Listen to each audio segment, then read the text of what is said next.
তোমরা মনে রাখো বাপ, আমি বন্ধু তোমাদের কাছেও বললাম, বেপর্দা নারী কোনো নারী না,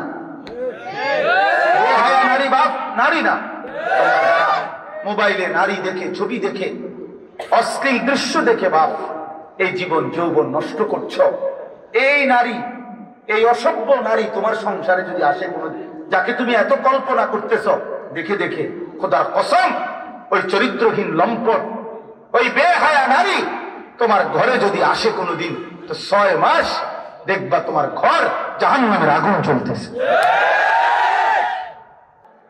বয়স্ক মানুষ থেকে আমাদের সন্তানরা শিখবে, ঠিক কিনা বলেন? ওরা কি শিখবে? ওরা কি শিখবে? তাই আখলাক শিখবে কার কাছ থেকে? দিনের কাছে না ভূতের কাছ থেকে শিখবে? আমাদের কাছ থেকে আমাদের সন্তানরা শিখবে, আমাদের কাছ থেকে আমাদের নাতিরা শিখবে।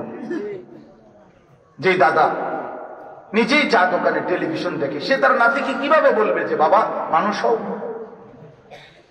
বলেন ইনসাফ কি বলে? আল্লাহ আমাদেরকে বুঝ দান করে। তো এই জন্য বললাম আমরা আমাদের হায়াত কাজে লাগাবো। বলেন ইনশাআল্লাহ।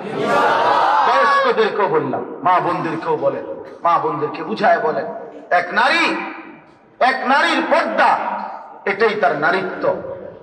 এক নারীর ইজ্জত, এটাই তার নারী। আল মারআতু আওরাতুন, নবীজি বলছে, যে আড়ালে থাকে, লুকিয়ে থাকে, যে গোপন থাকে, পর্দায় থাকে, আবৃত করে রাখে, আল্লাহর নবী বলছে তাকেই নারী বলে। মোবাইলের বেডি আর বাস্তবতার বিবি এক কথা না। হিন্দি সিনেমার নর্তকী আর বাস্তবতার স্ত্রী এক কথা না। বা স্ত্রী শুধু যৌন চাহিদা পূরণ না, স্ত্রী মানে শুধু যৌন চাহিদা পূরণ না, স্ত্রী জীবন সঙ্গিনী, স্ত্রী অর্ধাঙ্গিনী।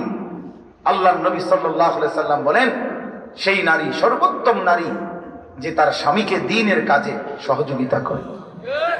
আমরা আজকে 22-16 বছর বিয়ে করছি, আমার 4টা সন্তান আছে। আমার বিবি যদি আমাকে সময় না দিত, সুযোগ না দিত, তাহলে আমি এই সারা দেশ ঘুরে ঘুরতাম কেন?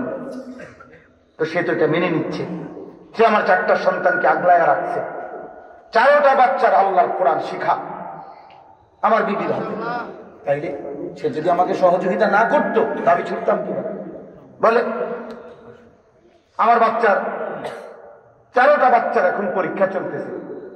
বড় ছেলের বেফাক পরীক্ষা, ছোটটার নুরানি পরীক্ষা, মেয়েটার হেদায়া পরীক্ষা। সবগুলো বাচ্চারে সকালবেলা রেডি করে, রাস্তা ঠিক করে, যারে যেখানে পাঠানোর সেটিং করতে আমি ঘুমাই, কারণ আমি তো রাত্রে জাগি। সকালবেলা ও তো সম্পূর্ণ গুছায় দেয়। তো এই সঙ্গিনী না হলে আমার দুনিয়াবি কাজ, দ্বীনি কাজ কিভাবে চলবে? এই জন্য বললাম দোস্ত, স্ত্রী এ শুধু যৌন চাহিদার সঙ্গী না, এ তো জীবন সঙ্গী। এ তো আমার 24 ঘন্টার ভালো মন্দ, হাসি আনন্দ, বেদনা, সুখ দুঃখের সাথী। অতএব বাপ, তুমি যদি চরিত্রহীন হও, তুমি যদি নারী দেখে, ছবি দেখে নিজের আখলাক চরিত্র নষ্ট করো, খোদার কসম এই কোরআন হাতে নিয়ে বললাম, যুবক, তোমার স্ত্রী মিলবে খবিস।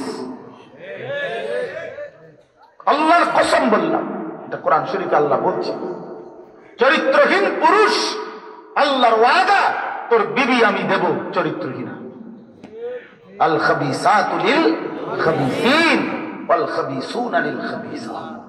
খবিস মিলবে, খবিস।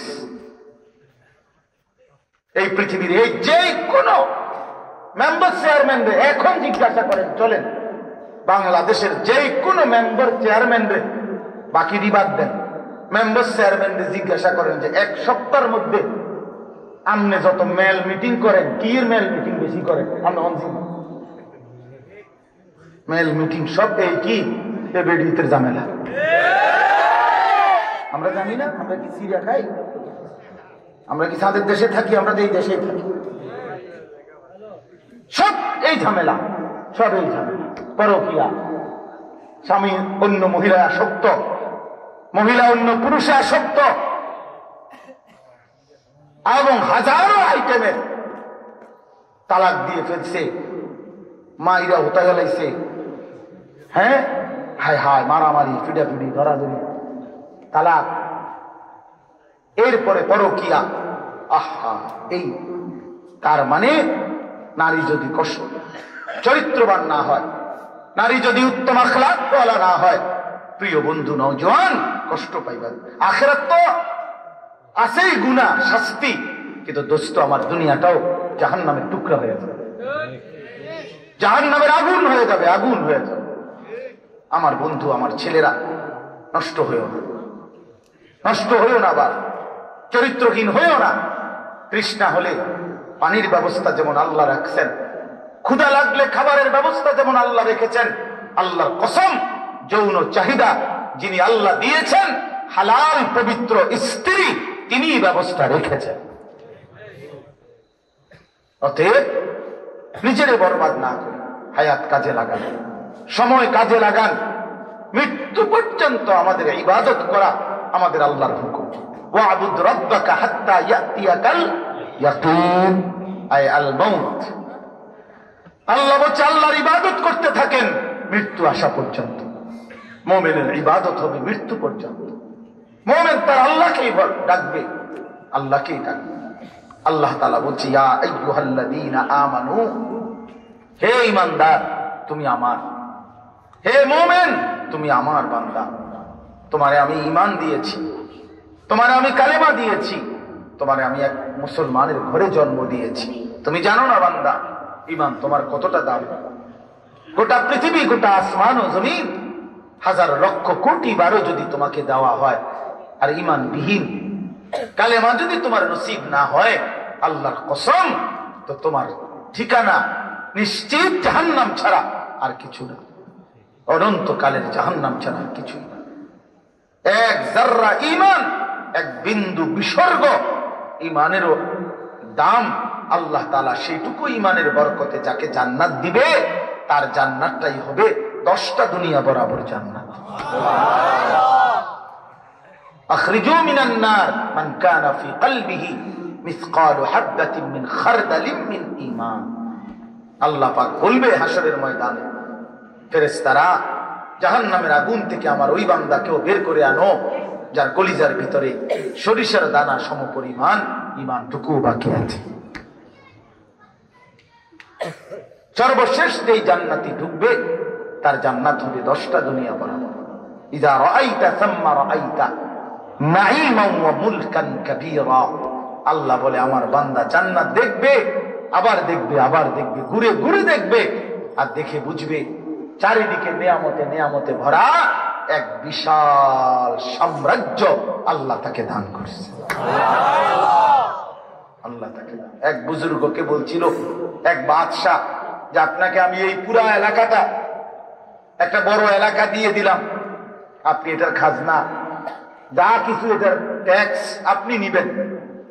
উনি বলছিলেন যে ওই বাদশাকে, বাদশাহ জীবনের 70টা বছর রাত্রি গভীরে সেজদা দিয়ে দিয়ে চোখের পানি ফেলে ফেলে, তাহাজ্জুদের চোখের পানি ফেলে আমি আখিরাতে যেই বিশাল সাম্রাজ্য জমা করেছিলাম, তুমি বুঝি আমারে এইটুকু দুনিয়ার প্রলোভন দিয়া আমার এত বড় সাম্রাজ্য নিয়ে যাইতে চাইতেছ? আমি বুঝি এত অল্পতে আমার সাম্রাজ্য আমি বিক্রি করে দিব? তুমি এত বোকা, আমারে কেমনে ভাবলা? তুমি আমার এত বোকা ভাবলা কেমনে বেটা? আমি তো প্রতিদিনই, আমি তো আমার রাজত্ব, আমার জান্নাত গড়ি রাতের সেজদায়, দিনের আলোয়। আল্লাহ নবী সাল্লাল্লাহু আলাইহি সাল্লাম বলেছে, যে 10 বার কুল হুয়াল্লাহু আহাদ সূরা বিসমিল্লাহর সাথে 10 বার পড়বে, তো আল্লাহ তাআলা জান্নাতে তার জন্য একটা ঘর বানায় দেবে।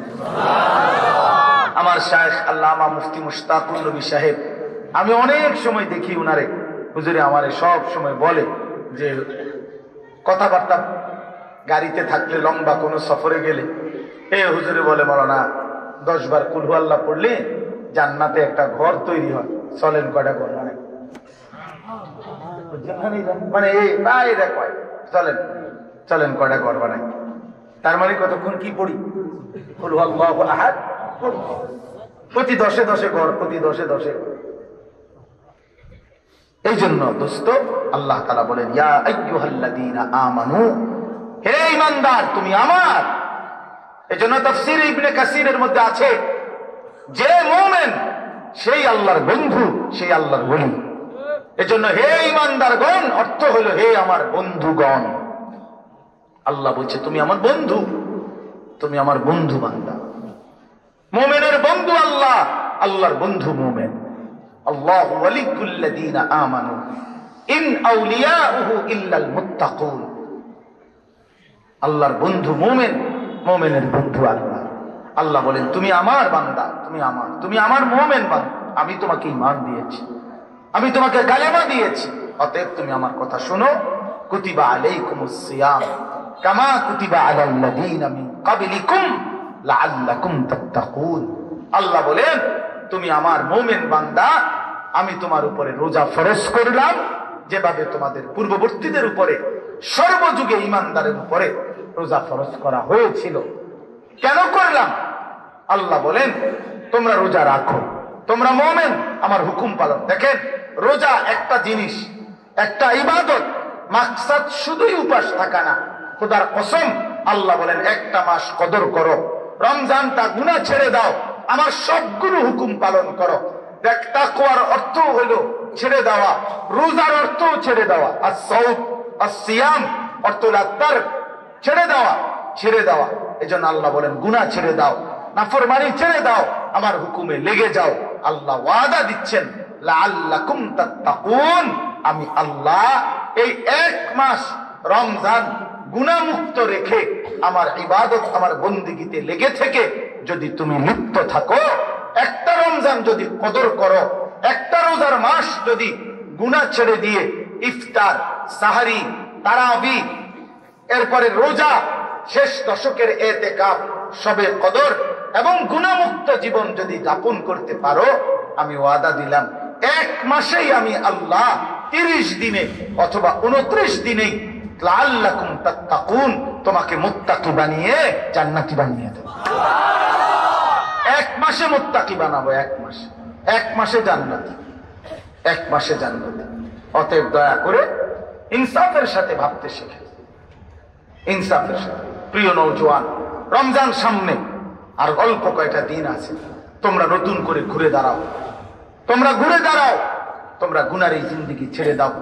এবারে রমজানকে টার্গেট করে তোমার চরিত্র, তোমার ঈমান, তোমার আমল, তোমার 5 ওয়াক্ত নামাজ বাপ যার যা ছুটে গেছে নতুন করে গড়ো, নতুন করে সাজাও। ইনশাআল্লাহ ভালো হবে, ভালো হবে। তোমরা অনেক কিশোর নওজোয়ান, তোমরা যদি আলহামদুলিল্লাহ, প্রিয় ছেলেরা, তোমরা যদি আরেকবার ঘুরে দাঁড়াইতে পারো, তোমরা যদি আল্লাহকে রাজি করো, 5 ওয়াক্ত নামাজের সেজদা দাও, গুনাহ ছেড়ে দাও, নারী দেখা বন্ধ করো বাপ, মোবাইলের নারী দেখা বন্ধ করো। এটা ধোঁকা বাপ, কেমনে বললে বুঝবা? এটা ধোঁকা। ওই নারী তোমার না, ওই নারী তোমার জন্য হাসে না, ওই নারী তোমার জন্য সাজে না। হয় তোমারে ধোঁকা দেয়, হয় টাকা রোজগার করে, হয় পয়সা ইনকাম করে, আর তোমার চরিত্র নষ্ট করে, তোমার জীবন শেষ করে, তোমার যৌবন শেষ করে, তোমার রাত নষ্ট করে, তোমার দিন নষ্ট করে, তোমার চেহারা বরবাদ করে, তোমার কোমরের শক্তি নষ্ট করে, তোমার লজ্জাস্থানের শক্তি নষ্ট করে দেয়। এইটুকুই লাভ হয়েছে তোমার, যে তোমারে নষ্ট করে সে টাকা রোজগার করছে, সে পয়সা কামাই করছে। অতএব প্রিয় নওজোয়ান, তুমি চরিত্রহীন হইও না, আখলাক বদলাও, জীবন সাজাও, এবং ইনশাআল্লাহ আল্লাহর কোরআন মতে, দিন মতে চলে রমজানটা সুন্দর করে পরিচালনা করে গুনাহ থেকে মুক্ত থাকলে, 5 ওয়াক্ত নামাজ অভ্যস্ত হলে ইনশাআল্লাহ নওজোয়ান মনে রেখো, আগামীর পৃথিবীতে তোমরা এই কালেমার পতাকা উড়াইবা, ইসলামের পতাকা উড়াইবা তোমরা ইনশাআল্লাহ। সবাই রাজি তো ইনশাআল্লাহ? এখন সবাই উঠতে রাজি তো ইনশাআল্লাহ? এখন উঠতো না বাবা, আমি অনুরোধ করলাম, আমি অনেক দূর যাইতে হবে, আমার অনেক দূরে মাহফিল আছে। আমি কারোর সাথে মুসাফা করব না, কাজে শুধু শুধু ধাক্কা ধাক্কি করলে লাভ হতো না। একটার সাথীর সাথে আমি মুসাফা করব। আমি অনুরোধ করছি, আমার পরম প্রিয়, পরম শ্রদ্ধেয়, জিন্দগির সবচেয়ে বেশি সময় আমরা একসাথে দিনই কাজ করি, আল্লামা মুফতি আমজাদ হোসেন সাহেব হযরত এখন বয়ান করবেন।